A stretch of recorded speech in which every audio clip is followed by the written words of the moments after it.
L'épisode du jour, c'est rouler dans la neige. Selon nos régions, nous ne sommes pas gâtés de la même manière. Petite poudrée sur terrain glacé dans certains cas, voire gros champs de poudreuse ou piste de ski damé, à chacun son terrain.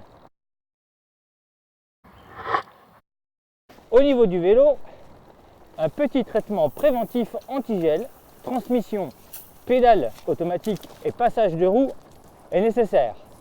Optez pour des pneus typés boue pour un maximum de grippe. Pensez à protéger les mains de l'air. Évitez les clous, dangereux pour le pilote, utile que sur lac gelé, sinon bonjour l'érosion. Vous pouvez monter une mousse néoprène sur la batterie, on ne l'a pas fait, on ne verrait plus qu'on roule en Scott. Côté pilote, il faut aussi vous équiper.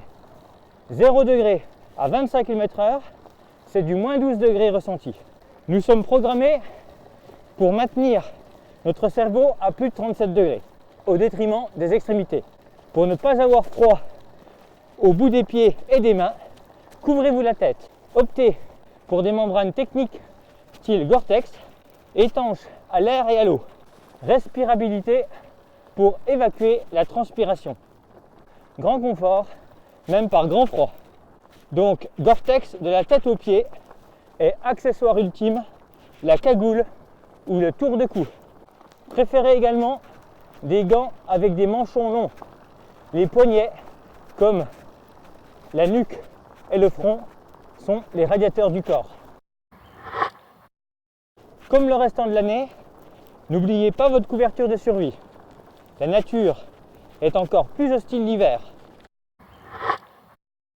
Compte tenu des températures, préférez les boissons chaudes. Vous n'êtes pas obligé de manger du lard. Les mêmes barres que l'été sont parfaites. Stockez-les au chaud dans une poche de votre veste. Vu que vous allez griller plus de calories avec le froid, permettez-vous quelques gourmandises. Allez, spécial dédicace à Charles. La crème de marron, c'est la vie.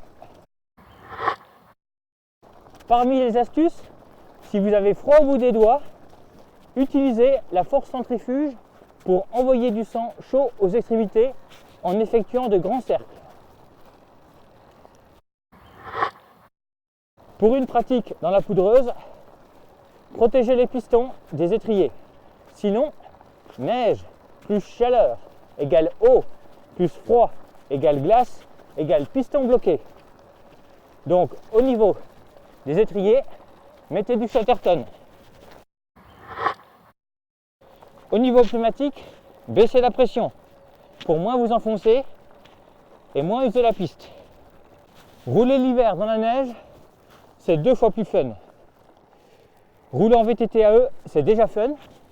Rouler dans la neige, c'est encore plus fun en termes de sensations et de glisse.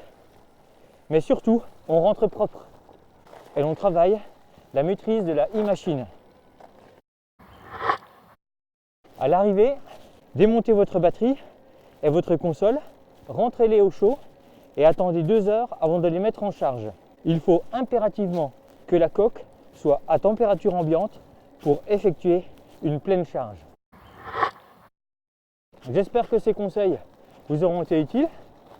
Méfiez-vous de la glace, elle peut parfois rompre sous votre poids, mais sinon, ça passe.